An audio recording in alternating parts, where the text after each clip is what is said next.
Dámy a páni, vítam vás na tlačovej konferencii predsedu vlády Slovenskej republiky Roberta Fica na tému Je potrebné postaviť hrádzu progresivizmu. Pán predseda, odovzdávam vám slovo. Ďakujem pekne. Vážené dámy a páni, niekto by mohol povedať, a aj to hovorí, že sa pokúšame nájsť nejaké zástupné témy, ktoré majú prekryť podstatu vládnutia. Chcem každého ubezpečiť, že vláda si plní svoje povinnosti. Pracujeme veľmi intenzívne na dodávkach plynu pre Slovensko. Mňa čakajú dokonca aj zahraničné cesty tento týždeň, ako aj ministerku hospodárstva. V stredu bude vláda, ktorá bude mimo Bratislavy. Ja verím, že Slovenská národná strana a Hlas pracujú na počtoch, pretože bez počtov sa nedá vládnuť a to je ich plná zodpovednosť. A keby som prijal túto filozofiu, tak nikdy nie je priestor, aby som predstavil to, čo som slúbil na Devíne 5. júla 2024 pri oslavách svätého Cyrila a Metoda. Vo svojom prejave, ktorý som urobil krátko po pokuse zabiť ma, som veľmi jasne naznačil, že Slovensko potrebuje urobiť určité úpravy ústavy Slovenskej republiky, ale aj ďalších zákonov, ktorých cieľom je postaviť hrádzu progresivizmu.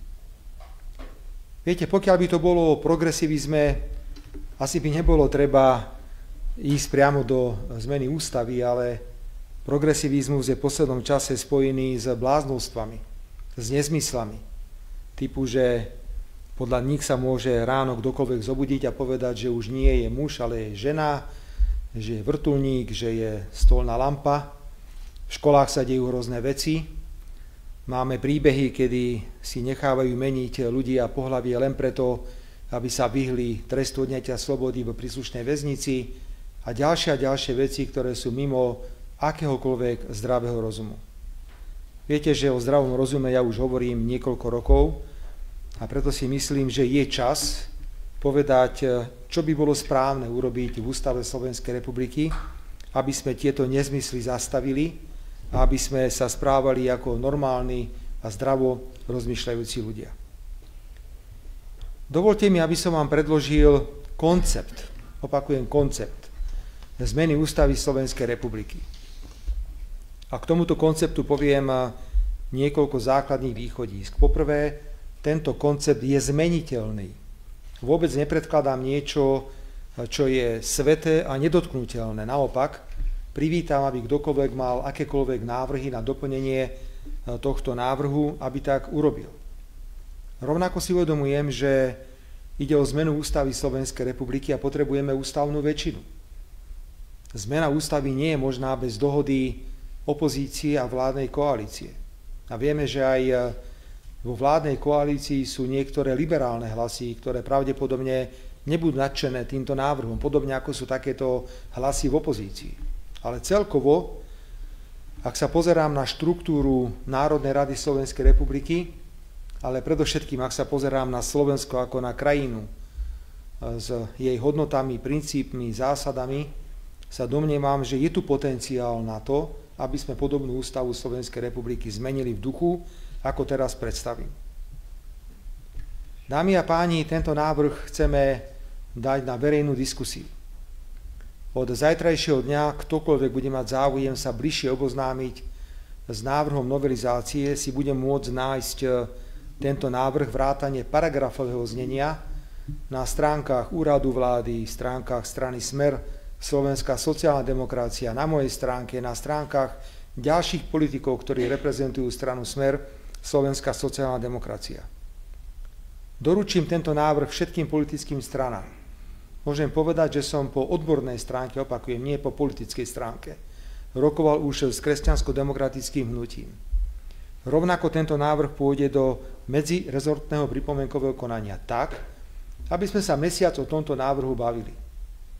S tým, že pokiaľ vznikne nejaký návrh, ktorý bude môcť získať podporu v Národnej rade, som pripravený ho predložiť na marcovú schôdzu Národnej rady do prvého čítania.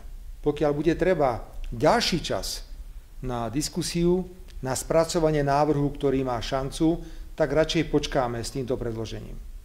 Opakujem to každému. V tomto prípade mi vôbec nejde o politické preteky. V tomto prípade mi ide o výsledok. naozaj hrám na to, aby sme zmenili ústavu. Vôbec nehrám na to, že predložím nejaký návrh a viem, že bude zamietnutý a budem sa tváriť, vidíte, ja som chcel, ale iní nechceli. Radšej počkám. Radšej ten návrh predložím v apríli alebo v máji. Myslím si, že ide o tak vážne otázky, o ktorých treba diskutovať, ale pokiaľ by príslušná časť Národnej rady Slovenskej republiky prejavila záujem tento návrh schváliť hneď na marcovej schôdzi, viete, že v prvom čítaní návrh ústavného zákona nepotrebuje ústavnú väčšinu, tak to urobíme a potom sa sústredíme na druhé a tretie čítanie na ďalších schôdzach, kde už ústavná väčšina bude potrebná nielen pri prijímaní potrebných jednotlivých návrhov, ale pri schválení návrhu ako takého. Prečo som teda povedal, že je potrebné postaviť hrádzu progresivizmu, som objasnil na úvod tejto tlačovej konferencie. Musíme sa vrátiť k zdravému rozumu. Úmyslom predloženého návrhu na zmeny ústavy Slovenskej republiky je jednoznačne upraviť okruh kultúrno-etických a s nimi súvisiacich otázok, aby neboli predmetom rôzneho výkladu, zneužívania v politickom súboji. Navrhovaná úprava, ktorú o chvíľku prednesiem, vychádza z ústavnej definície manželstva. Pamätáte sa, a teraz ja tu nehrám žiadnu falošnú hru, že to bol Smer, Slovenská sociálna demokracia, ktorý presadil do ústavy Slovenskej republiky definíciu manželstva ako jedinečného zväzku muža a ženy. Preto všetko to, čo budete teraz vidieť, vychádza z tejto definície, ktorú už máme v ústave Slovenskej republiky. Navrhovaná úprava rovnako zodpovedá tradíciám a kultúrnemu a duchovnému dedičstvu našich predkov a rešpektuje suverenitu Slovenskej republiky v hodnotových a kultúrno-etických otázkach. Nie náhodou o tom hovorím, pretože máme preambulu ústavy Slovenskej republiky, ktorá hovorí niečo o Cyrilovi a Metodovi. Nepredpokladám, že niekto trošku teraz preženiem, že by svätý Cyril a Metod sem došli s myšlienkou troch záchodov. To sú jednoducho veci, na ktorých Slovensko ťahá dlhé stáročia. A je potrebné, aby sme definitívne tieto veci dostali aj do ústavnej podoby. V tomto duchu mi teraz dovolte, aby som vám predstavil 5 okruhov, ktoré rád by som predložil tak partnerom v koalícii, v opozícii, ale aj celej Slovenskej republike na diskusiu v duchu nájsť dohodu, pretože, poviem to dnes už tretíkrát, mne ide o výsledok, nejde mi o žiadne politické preteky. Ak nebude záujem o tento typ zmeny novely ústavy Slovenskej republiky, myslím si, že máme aj iné veci, ktorým sa treba venovať. Pokiaľ však záujem bude, tak tvrdohlavo budem na ňom pracovať až do jeho definitívneho schválenia. Prvý okruh, vážené dámy a páni, ktorý chceme upraviť v ústave Slovenskej republiky, je suverenita Slovenskej republiky v hodnotových a kultúrno-etických otázkach.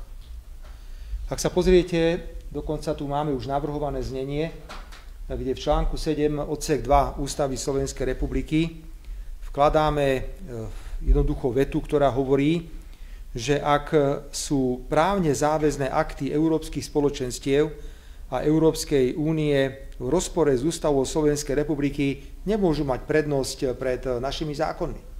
Lebo teraz ústava Slovenskej republiky hovorí, že právne záväzné akty európskych spoločenstiev a Európskej únie majú prednosť pred zákonmi Slovenskej republiky.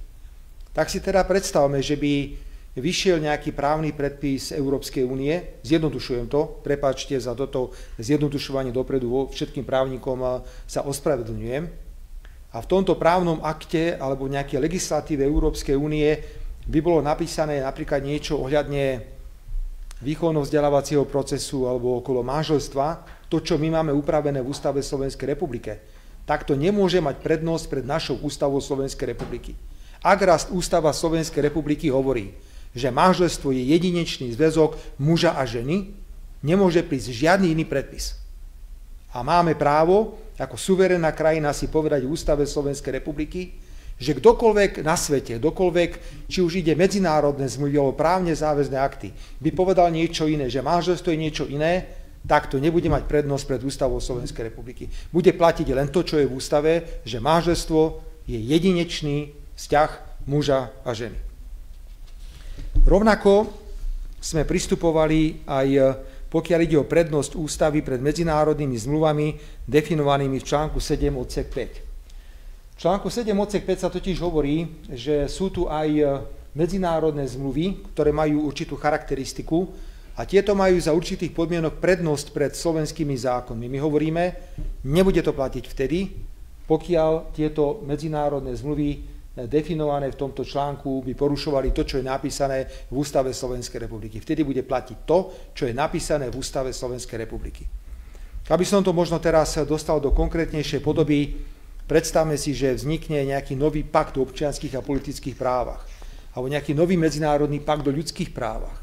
A v tomto pakte o ľudských právach sa bude hovoriť, že manželstvo môže byť aj medzi mužom a ženou a ženou. No, v poriadku, takýto pakt môže byť prijatý, ale podľa toho, čo navrhujeme, to nikdy nemôže mať prednosť pred našimi zákonmi a našou ústavou, lebo naša ústava hovorí jasne, že manželstvo je jedinečný vzťah muža a ženy. Takže suverenita Slovenskej republiky v hodnotových a kultúrno-etických otázkach je prvý okruh, ktorý mienime riešiť v Ústave Slovenskej republiky. Pripomínam, dámy a páni, a hovorím to veľmi otvorene, že s podobnou témou sa zaoberá aj kresťansko-demokratické hnutie. Kresťansko-demokratické hnutie má iný koncept, ako sme ponúkli my, teda hovoríme o tom, že priamo vylúčime prednosť pred zákonmi a ústavou Slovenskej republiky, pokiaľ sa zhodneme na inom koncepte, ale o tom istom, len to bude inak naformulované v Ústave Slovenskej republiky, nemáme s tým žiadny problém. Pokiaľ by kresťansko-demokratické hnutie malo záujem do tohto návrhu ústavy vložiť otázku suverenity iným spôsobom, ako navrhujeme my, hoci je to ten istý obsah, som pripravený na spoluprácu, hovorím to štvrtýkrát, nejde o výsledok, nejde mi o politické preteky. Druhý okruh, dámy a páni, mimoriadne citlivý pre mnohých, nie u nás na Slovensku máme podľa všetkého v tom jasno, je otázka pohlaví. Navrhujeme priamo do Ústavy Slovenskej republiky zakotviť jednoduchú vetu, jednoduché ustanovenie, ktoré hovorí, že Slovenská republika uznáva len pohlavie muža a ženy. Nikoho iného. Áno, priznávam, že sú právne úpravy v niektorých krajinách, ktoré hovoria, že môže byť aj niečo iné ako muž a žena. Ja by som v žiadnom prípade neexperimentoval a veľmi jasne sa zasadzujem za myšlienku dať do Ústavy Slovenskej republiky nový článok 52a, ktorý by znel tak, ako som teraz pred chvíľkou povedal, že Slovenská republika uznáva len pohlavie muža a ženy. Rovnako navrhujeme zaradiť aj článok, ktorý povie, že pohlavie možno zmeniť iba zo závažných dôvodov.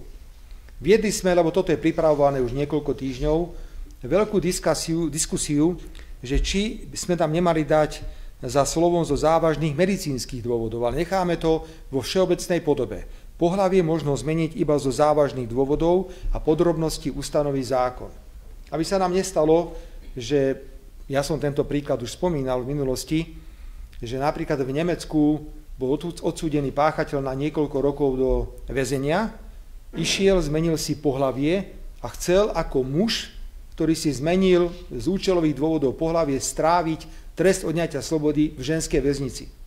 Dokonca ste teraz možno aj zachytili rozhodnutie amerického prezidenta pána Trumpa, ktorý povedal, že transsexuáli, ktorí si zmenili pohlavie, budú vykonávať trest odňatia slobody v mužských väzniciach. Čiže myslíme si, že by zákon mal presne stanoviť, kedy môže dôjsť k takej vážnej veci, ako je zmena pohlavia, že to nemôže byť len preto, že sa ráno niekto zobudí a má pocit, že dnes som teda nie muž, ale som žena, alebo naopak, musia to byť vážne dôvody. Ale to je téma, ktorá bude ešte predmetom zákonnej úpravy. Tretí okruh, tento okruh sme komunikovali aj s politickou stranou Hlas, sociálna demokracia, pretože majú dnes ministra školstva, je otázka, aký obsah má mať štátno-vzdelávací program Slovenskej republiky. Prvé, čo chceme zaradiť do Ústavy Slovenskej republiky, je, že v článku 2 odsek 2 ústavy chceme dať doplnok a tento odsek by znel nasledovne. Štátne orgány môžu konať iba na základe ústavy v jej medziach, v súlade s jej princípmi a hodnotami a v rozsahu a spôsobom, ktorý ustanoví zákon. Ten počiarknutý text v súlade s jej princípmi a hodnotami je to, čo navrhujeme doplniť do článku 2 odsek 2. Prečo začíname týmto, pokiaľ ide o tretí okruh, že školy budú učiť len to, čo je v súlade s ústavou, inak sa vyžaduje súhlas rodičov. Je to ministerstvo školstva, ktoré je rozhodujúcim orgánom pri schvaľovaní vzdelávacích programov. Ministerstvo školstva, ak teda bude pripravovať, lebo môže konať len podľa zákona, nejaký vzdelávací program, tak ho musí pripraviť len v súlade s princípmi a hodnotami, ktoré sú stanovené v ústave. Ak teda v ústave hovoríme, že manželstvo je jedinečný vzťah muža a ženy, nemôže sa stať, že budú učitelia učiť niečo iné, no to nie je možné. Alebo si povieme iné princípy, o ktorých teraz hovorím, je to podľa ústavy, tak musí byť tento štátno vzdelávací program v súlade s princípami, hodnotami, článkami, ktoré určuje ústava Slovenskej republiky. To je prvý návrh, ktorý navrhujeme. Po druhé, v článku 41 ústavy Slovenskej republiky sa doplňa nový odsek 6, ktorý znie, že rodičia majú právo rozhodovať o účasti detí na výchovno-vzdelávacom procese poskytovanom školami, ak je nad rámec štátneho výchovno-vzdelávacieho programu. Viete, že aj dnes sa to deje, že po obede príde niekto a domáha sa nejaké prednášky, chce hovoriť tým deťom niečo iné. V poriadku. Veď dajme priestor aj na iné názory, ale ak to bude nad rámec, alebo mimo toho, čo hovorí ústava Slovenskej republiky, tak len vtedy, ak s tým budú súhlasiť rodičia, nikto iný. Čiže pokiaľ ide o základný štátny vzdelávací výchovný program, musí byť absolútne v súlade s ústavou. Všetko nad to v nejakom voľnočase, ak sa bude organizovať pre deti niečo, musia s tým súhlasiť rodičia. Čiže je to aktívna účasť rodičov na vzdelávacom procese. Rovnako článku 42 ústavy Slovenskej republiky sa doplňa nový odsek 2, ktorý znie: štátny výchovno-vzdelávací program musí byť v súlade s touto ústavou. Vraciame sa vlastne k tomu prvému ustanoveniu, že ak ministerstvo školstva pripravuje nejaké dokumenty, ktoré predstavujú to, čo štát očakáva od vzdelania, musí to byť v súlade s ústavou Slovenskej republiky a nie je možné, aby sme sa od tohto vedeli odtrhnúť. Štvrtý okruh, o ktorom chceme diskutovať s verejnosťou a s politickými partnermi, je otázka osvojenia alebo adopcie detí. Nazval by som to skrátene: adoptovať dieťa môžu len rodičia. Vážené dámy a páni, prosím vás teraz o pozornosť, aby nevznikol dojem, že tu ideme niečo zakazovať. My sme neurobili nič iné. Len sme prebrali ustanovenie zo zákona o rodine. Toto je platné ustanovenie zákona o rodine, ktoré platí, ktoré jednoznačne hovorí, že osvojiť maloleté dieťa môžu manželia alebo jeden z manželov, ktorý žije s niektorým z rodičov dieťaťa v manželstve, alebo pozostalý manžel po rodičovi alebo osvojiteľovi maloletého dieťaťa. Toto hovorí zákon o rodine. Osvojiť maloleté dieťa môžu manželia. Čo je manželstvo, je definované ústavou Slovenskej republiky. Je to jedinečný vzťah muža a ženy. Samozrejme, že pripúšťame aj situáciu, že zoberie si muž ženu, ktorá už má dieťa, za manželku. Táto žena môže zomrieť. Samozrejme, že má právo si takýto muž požiadať o adopciu alebo osvojenie takéhoto dieťaťa, čo je celkom prirodzené. Alebo jednoducho je vzťah, že manžel si zoberie niekoho, kto už má dieťa a toto dieťa si osvojí. Ale musí ísť o muža a ženu. Opakujem, musí ísť o štandardné manželstvo, pokiaľ ide o definíciu podľa ústavy Slovenskej republiky. Nič sme nevymysleli. Preberáme len zákon o rodine, nič iné. Nikto nás nemôže obviňovať, že niekomu niečo zakazujeme. Samozrejme, maloleté dieťa môže výnimočne osvojiť aj osamelá osoba, ak je osvojenie v záujme dieťaťa. O takomto osvojení rozhoduje súd. Nechcem vyvolávať žiadne tragické situácie, môže dôjsť k tomu, že rodičia dieťaťa zahynú pri dopravnej nehode a starý rodič alebo niekto iný sa rozhodne, že si takéto dieťa osvojí. 5. okruh, ktorý zapadá, pretože hovoríme o dvoch pohlaviach, je to muž a žena, je za rovnakú prácu rovnaká mzda. Toto je ustanovenie, o ktorom Smer už dlhodobo hovoril, ale beriem, že teraz sa ozvali na programovej konferencii predstavitelia Hlasu. Ja som dnes hovoril s ministrom práce, rodiny a sociálnych vecí Erikom Tomášom, kde som povedal, že pán minister, ja to dnes navrhnem na doplnenie do ústavy, a pokiaľ s tým budete súhlasiť, aby to bolo zaradené, tak to určite tam vieme dostať. Preto navrhujeme, článok 36 ústavy sa doplňa odsekom 3, ktorý znie: rovnosť medzi mužmi a ženami pri odmeňovaní za vykonanú prácu sa zaručuje. Opäť ide ustanovenie, ktoré už existuje v zákonných predpisoch Slovenskej republiky. Ak ho však dostaneme do ústavy Slovenskej republiky, je na podstatne vyššej úrovni a môže mať aj podstatne vyššiu ochranu, hoci vieme, že tie špecifiká vždy tu prichádzajú. Dámy a páni, opakujem, vôbec netrvám, že toto je nemenné, toto je nedotknutelné. Ponúkame okruh hodnotových, kultúrno-etických otázok, o ktorých si myslíme v Smere, že by mali byť takto upravené. Teraz tu vystupujem ako predseda vlády Slovenskej republiky, ale vystupujem ako predseda stabilného Smeru Slovenská sociálna demokracia, ktorý jediný v koalícii drží basu z hľadiska počtu poslancov. A je to koncept slovenskej sociálnej demokracie. My nie sme bruselská sociálna demokracia. My sme slovenská sociálna demokracia, ktorá rešpektuje realitu. A tá realita je predovšetkým definovaná v preambule Ústavy Slovenskej republiky, pokiaľ ide o hodnoty, princípy, kultúrne, hodnotové dedičstvo, na ktoré Ústava Slovenskej republiky odkazuje. Preto ktokoľvek mi povie, že takýto návrh nie je v súlade s politikou sociálnej demokracie, radikálne to odmietam. Toto je koncept slovenskej suverénnej sociálnej demokracie, ktorá vychádza zo slovenských reálií a ktorá si uvedomuje, že ak tu nenastavíme zdravý rozum v elementárnych otázkach, že muž je muž a žena je žena, tak sa všetci dostaneme za chvíľku do blázinca. Z tohto titulu vyzývam každého, kto má záujem sa racionálne zúčastniť na diskusii. Prosím, budeme rešpektovať akýkoľvek zmysluplný návrh. V roku 1992 som mal to šťastie, že som bol ako mladý poslanec pri schvaľovaní Ústavy Slovenskej republiky. Vtedy bola verejná diskusia k návrhu ústavy a musím priznať, že došlo obrovské množstvo pozmeňujúcich návrhov aj od verejnosti. Nechcem povedať, že laickej, pretože písali aj právnici, písali ľudia, ktorí neboli súčasťou štátnej sféry, ale sa v danej sfére vyznali. Preto sme tieto návrhy zvažovali a pomerne veľa z nich bolo pretavených do pozmeňujúcich návrhov k samotnému návrhu Ústavy Slovenskej republiky. Toto isté by som očakával aj ja. Preto o chvíľku budete mať možnosť vidieť na všetkých možných prístupných miestach text návrhu zákona, kontaktné miesto, na ktoré bude možné posielať návrhy zmien, komentárov, doplnkov. Len prosím, držme koncept hodnotové, kultúrno-etické otázky, vzťah mužov a ženy a žien. Ako náhle tam začneme dávať otázky typu volebného systému, dĺžky, funkčného obdobia samosprávy alebo niekoho iného, tak tento koncept narúšame a vtedy tento koncept nemá žiadnu šancu na úspech. Tento koncept má šancu na úspech len vtedy, ak bude držaný v tejto podobe, ako je navrhnutý.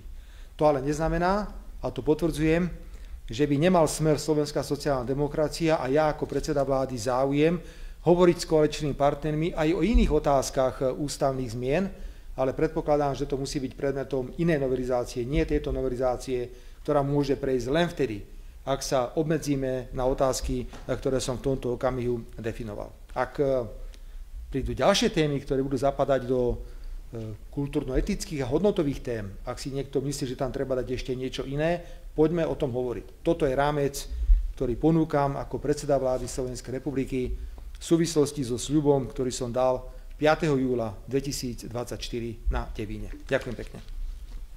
Ďakujem pekne, nech sa páči, teraz je priestor pre vaše otázky, poprosím vás k téme. Nech sa páči.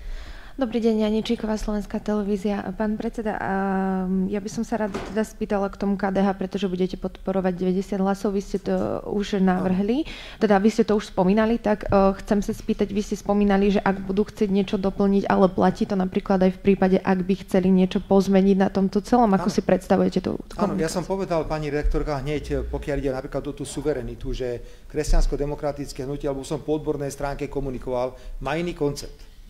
V podstate aj ten koncept nám môže vyhovovať. My sme prišli s našim konceptom. Ak povieme, že kresťansko-demokratické hnutie bude navrhovať ich predstavu o suverenite, vieme to tam zapracovať, lebo nám ide o spoločnú vec. A tá spoločná vec je, že v týchto zásadných otázkach nám nemôže nikto v Slovensku diktovať, čo je správne a čo nie je správne. Jednoducho nemôže nám nikto nadiktovať, aby sme sa rozumeli, pani rektorka, že manželstvo môže uzatvoriť aj mačka s obsom, ak to mám teda prehnať. A teraz som to úmyselne prehnal. Áno, sme pripravení na akékoľvek zmeny a zásahy. Toto je okruh tém, o ktorých chceme otvorene hovoriť tak s verejnosťou a tak chceme otvorene hovoriť aj s našimi partnermi. Ja som si toho vedomý, lebo ste to povedali veľmi presne. Toto je ústavný zákon. V prvom čítaní stačí nadpolovičná väčšina hlasov, ale v druhom a treťom čítaní potrebujete ústavnú väčšinu. Takže mne nezostáva nič iné, len nájsť kompromis a s niekým sa dohodnúť. A povedal som aj to, pokiaľ nebude záujem o tento koncept, nebudem s tým otravovať Národnú radu. Pokiaľ budem vidieť záujem, že to môže prejsť cez prvé čítanie, tak určite do prvého čítania to podáme. A potom uvidíme, či bude záujem to dostať až do podoby schváleného ústavného zákona, na čo potrebujeme 90. Treba si uvedomiť aj to, že ak to bude ústavný zákon, v prípade ústavného zákona nie je možnosť využiť právo veta. A v podstate nemôžete napadnúť takýto ústavný zákon potom na Ústavnom súde Slovenskej republiky. Som absolútne otvorený. Lebo teraz hrať nejaké preteky nemá žiadny zmysel. Keby som teraz povedal, že nejako inak to nemôže byť, tak som skončil v tejto minúte. Áno, nech sa páči, poďme o tom mesiac hovoriť. A nielen my právnici, nielen my politici, ale poďme o tom hovoriť aj celá slovenská verejnosť, ktorá by mala záujem sa k tomu vyjadriť. Pán premiér, ešte ak by som mohla, je to ale naliehavá vec, pretože prezident Peter Pellegrini teraz vydal stanovisko, že na základe spravodajských informácií, ktoré dodržal v posledných hodinách, vyzýva všetky kompetentné štátne inštitúcie, aby sprísnili kybernetickú ochranu informačných systémov a ochranu uložených dát, nakoľko podľa neho hrozia ďalšie útoky kybernetické na Slovensku. Vy máte nejaké informácie o tomto? Samozrejme, že mám, veď vy si z toho srandu robíte, tak na čo vám tu budem hovoriť? A o čo teda My tu hovoríme o brutálnych útokoch na Všeobecnú zdravotnú poisťovňu, hovoríme o brutálnych útokoch na kataster, hovoríme o všetkom možnom, ale vy si z toho robíte srandu, tak ak dovolíte, budeme potichu pracovať a budeme týmto útokom zabraňovať. Áno, jednoducho, Slovenská republika je pod obrovským atakom, obrovským tlakom. Dejú sa hrozné veci. A myslím si, že mám právo zopakovať, že to nie je náhoda, že niekto má záujem vymeniť vládu Slovenskej republiky, ale my sa len tak ľahko nedáme. Takže súhlasím s pánom prezidentom, nič viacej teraz nebudem hovoriť. Poprosím ďalšiu otázku k téme. K téme poprosím. Nech sa páči. Dobrý deň, Bilousová Diana. Chcela by som sa opýtať tie rokovania z KDH, že ako vyzerali a teda čo z nich zišlo, že je tam dohoda, budú... Nie, pani rektorka, pozor, ja som to povedal veľmi presne, snažím sa vždy v tých úvodných príhovoroch byť presný. Povedal som, že nešlo o žiadne politické rozhovory, išlo o rozhovory odborné. Hovoril som s jedným z predstaviteľov kresťansko-demokratického hnutia, ktorý sa vyzná v danej téme a bavili sme sa práve o koncepte suverenity. A povedal som tomuto predstaviteľovi kresťansko-demokratického hnutia, že sme pripravení zakomponovať do našeho návrhu i koncept, ak by na tom trvali. To je celé. Nebola žiadna dohoda o podpore, o hlasovaní, o ničom. Bavili sme sa len o odbornej stránke veci. Pokiaľ ide o politickú podporu, to nás ešte len čaká. Predpokladám, že keď pošlem každému predsedovi politickej strany tento koncept, že sa k nemu nejako vyjadrí a potom môžu byť rokovania o prípadnej politickej podpore. O žiadnej politickej podpore som s nikým ešte nehovoril. Prvýkrát predkladám tento návrh. Po všetkých vyjadreniach pána Migaľa ste ešte ochotní s ním spolupracovať a teda čo hovoríte na to, že on sa vyjadril, že Hlas riadí prezident Pellegrini a že on je pripravený na úradnícku vládu? Pani redaktorka, postavili ste mi otázku, či ja som ochotný spolupracovať s pánom Migaľom a čo ja mám s pánom Migaľom, mi povedzte. Pán Gašpár dnes povedal, že vy máte nejaké riešenie. Vedeli Dobre, by ste povedať, ešte raz, aké? čo ja mám s pánom Migaľom? Prosím, viete, to veľmi jednoduché. Hlas a Slovenská národná strana zlyhali, pokiaľ ide udržanie počtov. Smer Slovenská sociálna demokracia je pevný ako kameň, máme záujem ísť ďalej, ale domácu úlohu, pokiaľ ide o to, aby boli počty, to je domáca úloha pre Slovenskú národnú stranu a Hlas. Veľmi ľahko je poslať niekoho preč. A potom akože čo? Že Robert Fico rieš? Niekoho označíte za vydierača a očakáva sa odo mňa, že ja budem teraz s vydieračom rokovať. Viete, o čom hovoril? Niekto označil za vydierača. A teraz čo ja mám prísť a poviem, že no tak poďte si sadnúť, poďme sa rozprávať. A potom ma Hlas obviní, že no ale Robert Fico rokuje s vydieračom. Nie. Takéto detinské hry, keď si Hlas chce hrať, nech si ich hrá. S nami ich hrať jednoducho nebude. Smer je pevný ako skala. Ak táto vláda padne, obráťte sa s dôverou na Slovenskú národnú stranu a na Hlas sociálna demokracia. Ja nič nehovorím nebudem, ja s pánom Migalom nič nemám. Ja pána Migala nepoznám. Ja som s pánom Migalom s výnikou jedného problému, to bolo v Ranu nad Topľou, tam je tá Bukóza, keď sme tam vtedy išli, som s tým telefonoval raz o možnostiach daného postupu. Ja netuším, pán Migal, ako sa politicky správa, aké má predstavy, ale ja doteraz som nedostal vysvetlenie od strany Hlas, čo to vlastne vyviedli na tom svojom kongrese, ale ja verím, že mi toto vysvetlenie dajú, pretože po 33 rokoch v politike ja nechápem, čo Hlas urobil. Ale to je na nich. Znovu opakujem ešte raz. Ak sa rozpadne vláda, tak zodpovedný bude Hlas a Slovenská národná strana. Prosím, do tohto neťahajte Smer. A neuvracajte sa na mňa, že čo ja teraz urobím. Pretože oni ich vyhadzujú z tých strán, označujú ich za podvodníkov, vyvrhelov, vydieračov a neviem čo a potom hovoria, Robert, vyrieš to. Nie som malé dieťa, takže počkáme si, schôdza Národnej rady je 1. 4. februára. Ja som bol v tom, že to bude až niekedy v marci, keď sa bude o veciach rozhodovať, takže sa bude lámať chlieb, ale pri tomto postupe strany Hlas, sociálna demokracia sa obávam, že budem od nich očakávať rozhodnutie podstatne rýchlejšie, ako možno oni sami očakávali. To je všetko, čo môžem povedať. Ja s pánom Migálom a s bordelom, ktorý má Hlas medzi svojimi poslancami, nemám nič spoločné. Ďakujem pekne. Pani redaktorka, poprosím vás ešte otázky k téme. Nie, pani redaktorka, čo už mňa môže znepokojiť, povedzte mi. Povedzte mi nejakú tému, ktorá by ma znepokojila. Ťažko ma už znepokojíte. Verte mi. Verte mi. A v tom je moja obrovská výhoda porovnanie so všetkými. Mňa už neznepokojíte. Mňa ani už neprekvapíte. Ja ráno idem do práce s tým, že opäť bude nejaký problém a ja som na to perfektne každé ráno aj psychicky, aj fyzicky pripravený. Máte ešte, ak sa smiem opýtať, má niekto, prosím vás, otázky? K téme ešte poprosím. Tak skúste na půl. Na půl. Dobrý den, Ivana Svobodová z Respektu. Pane premiére, když tady mluvíte o tom, že Slovenská republika bude mít v ústavě jsou jenom dvě pohlaví, žena, muž, já vám jenom chci říct, že vlastně na světě není nikdo, kdo tvrdí něco jiného. To je rod, o čem mluvíte, a to, jak se lidé cítí, to jim asi nemůžete zakázat ústavou. Jo? Tohle vám chci jenom říct, čili jestli to chápu dobře, vy jdete dávat do ústavy sdělení typu, že den má 24 hodin, to je jasný. Jo? Nebo třeba když říkáte, že pohlaví se bude měnit, však hned to přijde, že pohlaví se bude měnit jenom ze závažných důvodů a operujete příkladem nějakého jednoho pána v Německu, který se nechala změnit na ženu, aby vyšel do jiného vězení. Mně to připadá trošku slabý teda jako na změnu ústavy jiné země, ale budíš. Ale vzhledem k tomu, co jsem vyjmenovala, vracím se k vašemu začátku, že to možná opravdu vypadá, že se pokoušíte najít nějaký zástupný problémy a že to nejdůležitější z vašeho sdělení je ta věta a ať se o tom měsíc nebo i déle mluví. Jo? Že to je to, o co jde. Ale vlastně ti Slováci žijou v tom, že se tady děje nějaký spiknutí. Vy jste jim to řekli, že někdo chce zničit demokracii. A já chci vědět, jestli už budou nějaký zátahy, jestli někoho vyhošťujete, jak zodpovědně s tou informací nakládáte. Co se v té zemi děje, abyste zabránil zrušení demokracie, o kterým jste informoval Slováky prakticky. Poprvé, keď ste už tu z Českej republiky, my sme nikdy nezasahovali do vnútorných záležitostí Českej republiky. Ja dúfam, že to uznáte.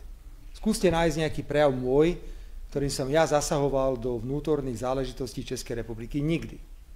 Dnes však nájdem desiatky zásahov českých politikov do vnútornej politiky Slovenskej republiky a rovnako desiatky nevhodných útokov na adresu predsedu vlády Slovenskej republiky, ktoré sa šíria cez české médiá ako rakovina. A samozrejme, nikto s tým nič nerobí, lebo to každému vyhovuje, pretože útoky na Roberta Fica v Českej republike majú slúžiť predovšetkým na pošpienenie Andreja Babiša. Lebo v Českej republike vytvárate obraz, že pozor, Andrej Babiš bude rovnaký, ako je Robert Fico a tie útoky si tu preto také, aké sú.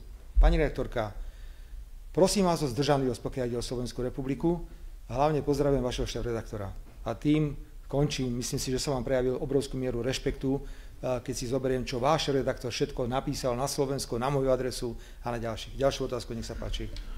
Búry, Hospodárske noviny. Ja by som sa ešte chcel vrátiť k tomu, že vy hovoríte, že ak padne vláda v prípade, tak je to vina Smeru. Pán redaktor, máme otázku, prosím vás, k téme ústavy a zmena. K ústave nie. No. A ja som odpovedal na otázku veľmi presne. Ale ja mám ešte podotázku, tam aj ľudia okolo pána Huliaka, aj ľudia okolo pána Migala žiadajú rokovania s vami, že či dokonca pán Huliak by s vami aj mal rokovať, pokiaľ viem, že či tejto scenáru dochádza. Poďme na to inak. Buďme teraz kamaráti my dvaja, dobre? Čo by ste urobili v mojom prípade? Ja naozaj by som tak privítal, že čo chodí vo vašich hlavách? Neberte to úražlivo, že čo očakávate od predsedu vlády? Čo má urobiť? Vyhodili, Slovenská národná strana vyhnala 3, a zdá sa, že Hlas vyhnal minimálne 2, ale tí ďalší dvaja sa k tým hlásia, čiže vyhnal 4. Čiže pri 79, ktorú má vládna koalícia, 2 koaličné strany, SNS a Hlas, vyhnali 7 poslancov Národnej rady. Dokonca my sme ešte jedného poslanca museli požičať Slovenskej národnej strane, aby mohol fungovať poslanecký klub. Čo vám chodí hlavou podľa vás? Čo by som mal urobiť podľa vás? Nie, len čím vyhoviete v tejto požiadavke, alebo proste necháte to... Čo je to tá požiadavka? Že ja teraz prídem a čo mám odvolať 2 ministrov z Hlasu, 2 ministrov zo Slovenskej národnej strany, rozdeliť to medzi nich? Ja neviem, že čo je podľa vás v danej situácii riešenie.